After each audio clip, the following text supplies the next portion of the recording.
It's a nice house and neighborhood in Saratoga, upper middle class. And there's a nice normal kid who lives there and likes to play with rockets. And so does his dad.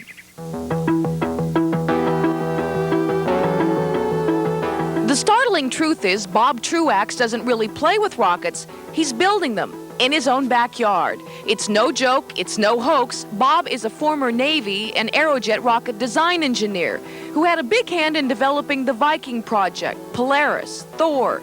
40 years of experience in experimental missiles and rocketry, and now his own. And it's an obsession that demands... Oh, this is 90% of my waking activities. Bob's building reusable rockets powered with liquid fuel that NASA says can't be done. Yet just weeks ago, he had his second successful firing. Stand by for final firing sequence. 5, 4, 3, 2, 1, ignition. Now, the way Bob sees it is that the Wright brothers built their plane in their garage, and the Apple computer was built at home, and even Mr. Firestone boiled his galvanized rubber on a stove in his kitchen. So what's so unusual about a man who builds a rocket in the privacy of his own backyard? And besides, if he's successful and he's right, he's not only going to be rich, but it's going to be a giant leap for mankind and for private industry. Project Private Enterprise is the name of one of Bob's rockets, but it's also a symbol. Bob's convinced that his reusable rockets can carry satellites and other payloads up into space more cheaply, and therefore compete with the government, and that could be the beginning of a whole new other world of transportation. 50 years downstream, there's going to be lots of people living and working in space. I mean thousands of people, because there's so many things you can do there better than you can do on Earth.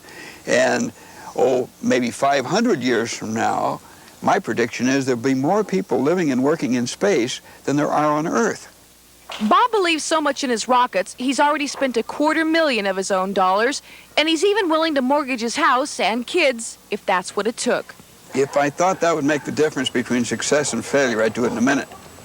You really would? Oh, yes. My wife might kill me, but...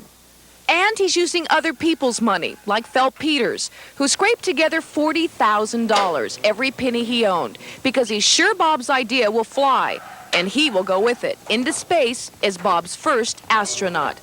When I was a little kid, I've always wanted to go up in space, and this is one good way of doing it. Some call him crazy and say it's the wrong stuff, but Bob's been in his garage and backyard building a spacecraft since 1974, and using whatever volunteers volunteer, and whatever government surplus he can find. Knew these thrust chambers would cost $75,000 each. Bob got them for $150,000. And even at age 67, he continues to thumb his nose at scoffers. He calls himself a Jules Verne or von Braun. And in the end, he'll have the last laugh if the space shuttle of the future carries the Truax label, the name of a tireless pioneer. In Saratoga, I'm Pam Moore.